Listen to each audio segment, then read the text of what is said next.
Hello दोस्तों, स्वागत है मेरे यूट्यूब चैनल पे। आज का जो वीडियो है वो उत्तर प्रदेश पुलिस में प्रमोशन कैसे होता है, प्रमोशन की क्या प्रोसेस होती है, क्या क्राइटेरिया होता है, क्या 2024 में भर्ती में होने वाले कांस्टेबल इंस्पेक्टर बन सकते हैं, दरोगा बन सकते हैं, या कितने साल में दरोगा बनेंगे, कितने साल में इंस्पेक्टर बनेंगे, क्या प्रमोशन का क्या क्राइटेरिया होता है, किस कांस्टेबल का पहले प्रमोशन होगा, किसका बाद में होगा, वो उससे संबंधित सारी बातें हम आज करेंगे प्रमोशन का। ठीक है दोस्तों, चलिए स्टार्ट करते हैं आज का वीडियो। प्रमोशन का जो संबंध है दोस्तों, वो आपके जो अब एग्ज़ाम हो रहा है इसी से संबंधित है। जिसके नंबर ज़्यादा होंगे उसका प्रमोशन पहले होगा, जिसके नंबर कम होंगे उसका प्रमोशन बाद में होगा। ठीक है दोस्तों, तो अभी से मेहनत में लग जाइए। जिसके ज़्यादा नंबर है वो पहले दरोगा बनेगा, पहले इंस्पेक्टर बनेगा, पहले हेड कांस्टेबल बनेगा। ठीक है। और देखिए, जब आप कांस्टेबल बनेंगे तो आपके पास किसी भी तरह की फीती या कोई स्टार वगैरह आपके नहीं लगा होगा। इस तरीके से आप होगे। ठीक है दोस्तों, इस तरीके की आपकी वर्दी मिलेगी। जब आपको कांस्टेबल बने हुए 10 से 12 साल हो जाएंगे। वैसे तो 10 साल से 12 साल के बीच हो जाएंगे। ठीक है दोस्तों, तो आपका पहला प्रमोशन आएगा। जैसे उत्तर प्रदेश पुलिस में 2011 में जो भर्ती हुए थे वो 2023 में आकर प्रमोशन पाए। उनका प्रमोशन जो हुआ है 2023 में हुआ, यानी कि 11 साल बाद, 11 दूनी 22, 12 साल बाद उनका प्रमोशन हुआ है। लेकिन जिन लोगों के नंबर ज़्यादा थे उनको 2018 के बैच में ही प्रमोट कर दिया गया। यानी कि उनको 3 साल 5 साल का फ़ायदा मिला। 2018 में प्रमोट और 2022 में 23 में प्रमोट को 4-5 साल का अंतर है। यानी कि जिसके ज़्यादा नंबर है उसको पहला बैच मिलेगा। यानी कि जो इसको 2018 का हेड कांस्टेबल का बैच मिला है वो 8 से 10 साल में दरोगा बन जाएगा। यानी कि 2028 में 29 में दरोगा बन जाएंगे। और जो हेड कांस्टेबल का जो प्रमोशन होता है वो हेड कांस्टेबल के पद पर डायरेक्ट कोई भर्ती नहीं होती। देखिए, जब आपका पहला प्रमोशन होगा आपके इस तरह से फीती लग जाएगी। ठीक है दोस्तों, आपका जब पहला प्रमोशन होगा पहले इस तरह से 3 फीती आपको कंधे पर आपकी वर्दी में लग जाएगी। ठीक है। हेड कांस्टेबल की जो सिविल पुलिस की या पीएससी में डायरेक्ट कोई भर्ती नहीं आती। यानी कि टोटल पद जो है वो प्रमोशन से ही भरे जाते हैं। और जब आप हेड कांस्टेबल बन जाओगे तो उसके एक चीज़ और बताना भूल गए। जब आपका प्रमोशन होता है तो क्या होता है, प्रमोशन में आपका कैरेक्टर रोल भी एक महत्वपूर्ण भूमिका निभाता है। यानी कि जब आप कांस्टेबल हो आपका कैरेक्टर रोल क्या होता है। कैरेक्टर रोल में आपकी अच्छी चीज़ें, यानी कि जो आपने सराहनीय कार्य किए हैं वे चढ़ाए जाते हैं। और जो आपने गलतियाँ की है, किसी तरह की लापरवाही ड्यूटी में बरती है या कोई बड़ी लापरवाही बरती है जो आपके कैरेक्टर रोल में चढ़ जाती है। जो एक हर आदमी का एक ही कैरेक्टर रोल रहता है जो पूरी नौकरी तक चलता रहता है। उसमें आपके अच्छे बुरे सारी हरकतें उसमें नोट होती रहती है। यानी कि जिसे कोई बैड एंट्री वगैरह मिली होती है उसका प्रमोशन रोक दिया जाता है, उसका प्रमोशन लेट किया जाता है।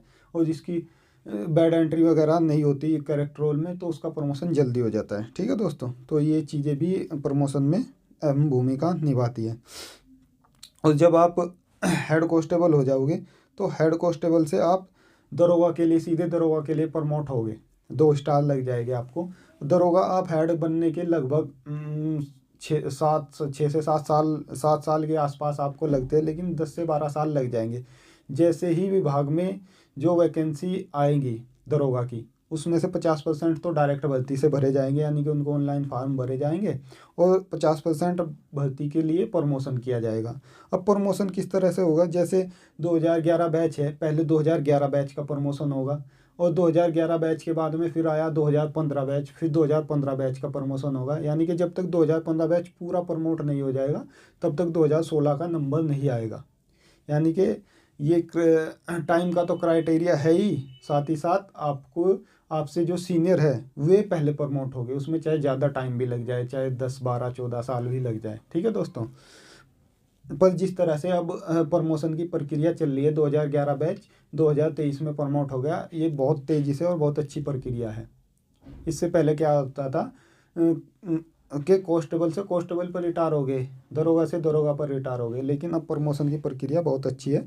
आप आपका अगर कैरेक्टर रोल अच्छा है और आप 2024 में सिपाही भर्ती हो रहे हैं तो आप इंस्पेक्टर तक रिटायर हो सकते हैं। यानी कि जिस थाने में आप कांस्टेबल बनकर ड्यूटी कर रहे हैं उस थाने पर में आप दरोगा होने के बाद एसओ या फिर इंस्पेक्टर होने के बाद एसएचओ बन सकते हैं। यानी कि उस पूरे थाने की जिम्मेदारी आप पर आ सकती है, पर उसके लिए एक टाइम लगेगा, बहुत लंबा टाइम है वो लगेगा, पर आप इंस्पेक्टर बन सकते हैं। ठीक है दोस्तों,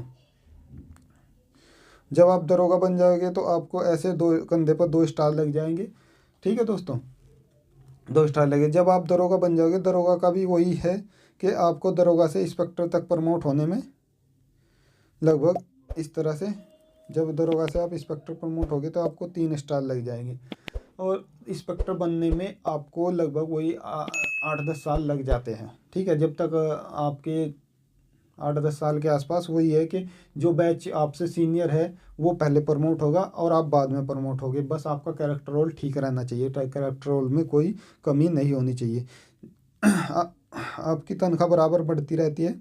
ठीक है दोस्तों, और एक चीज़ और बता दूं, अब विभागीय जो परीक्षा थी वो उत्तर प्रदेश पुलिस में नहीं होती है। विभागीय परीक्षा नहीं होती, अब केवल सीनियरिटी के हिसाब से आपको प्रमोशन दिया जाता है। ठीक है दोस्तों, और प्रमोशन भी जो आप अब एग्ज़ाम होगा उसमें जो नंबर, जिसके नंबर ज़्यादा है उसको पहले प्रमोट किया जाएगा। ये देखिए, ये कांस्टेबल इस तरह से लगाता है, इस पर कोई भी स्टार या कुछ भी ऐसा नहीं होता, केवल यहाँ पर यूपीपीए लिखा होता है उत्तर प्रदेश पुलिस, और फीती भी नहीं होती। और जैसे ही आप कांस्टेबल से हेड होगे लगभग 10 साल बाद, तो आपके ये 3 फीती लग जाएगी, यहाँ पर 3 फीती आपके आ जाएगी। ठीक है दोस्तों, 3 फीती के लगभग 7 साल बाद, मिनिमम 7 साल बाद, और उससे ज़्यादा फिर 10-12 साल तक लग सकते हैं। उसके बाद में आपको 3 स्टार आ जाए, 2 स्टार आ जाएंगे, आप दरोगा बन जाएंगे। यहाँ पर आपके 2 स्टार आ जाएंगे, आप दरोगा बन जाएंगे। जिस थाने में आप सिपाही थे उस थाने का आपको चार्ज मिल सकता है, आप एसओ बन सकते हैं। ठीक है दोस्तों, जैसे ही आप दरोगा बनेंगे, दरोगा के बाद में आपको 8-10 साल ही लग जाते हैं इंस्पेक्टर बनने के। जैसे ही आप इंस्पेक्टर बनो आपके 3 स्टार आ जाएंगे। तो ये वीडियो आपके मोटिवेशन के लिए थी कि आप इसके अलावा आप कांस्टेबल बनने के बाद अपनी तैयारी करते रहे। बहुत सारे लोग हैं जो कांस्टेबल से दरोगा बन गए हैं, यहाँ तक कि और भी बड़े बड़े पद पर गए हैं। दरोगा तो बहुत सारे लोग बन गए। अभी पिछली भर्ती जो गई थी वो 9,000 कुछ की दरोगा की, उसमें बहुत सारे कांस्टेबल दरोगा बन गए। ठीक है दोस्तों, तो आप मेहनत करते रहे। ये नहीं कि आपको पहले, सबसे पहले तो आपको एक नौकरी ले लेनी है कि मतलब पूरी मेहनत करके कांस्टेबल की भी ये नौकरी मिल जाए आपको, बहुत बड़ी बात है। कांस्टेबल की तनख्वाह आज के समय में बहुत अच्छी है, 30,000 प्लस के आसपास आपकी तनख्वाह होगी और आप अपने परिवार का गुजारा बहुत अच्छे से कर पाओगे। ठीक है दोस्तों, तो उत्तर प्रदेश पुलिस से संबंधित यदि आपका कोई सवाल है तो मुझे कमेंट बॉक्स में बता सकते हैं, मैं उसका जवाब दे दूंगा। और उत्तर प्रदेश पुलिस से संबंधित मैं समस्त जानकारी, ट्रेनिंग से संबंधित, क्या सैलरी मिलती है, क्या सुविधाएं मिलती है, मेडिकल की सुविधा और बहुत सारी जितनी भी छोटी छोटी जानकारी है, मैं सब कुछ आपको देता रहता हूँ। बहुत सारी वीडियो मेरे चैनल पर पड़ी हुई है। तो इसी तरह की और इन्फॉर्मेटिव वीडियो देखने के लिए मेरे चैनल को सब्सक्राइब और फॉलो करके रख ले। जय हिंद दोस्तों।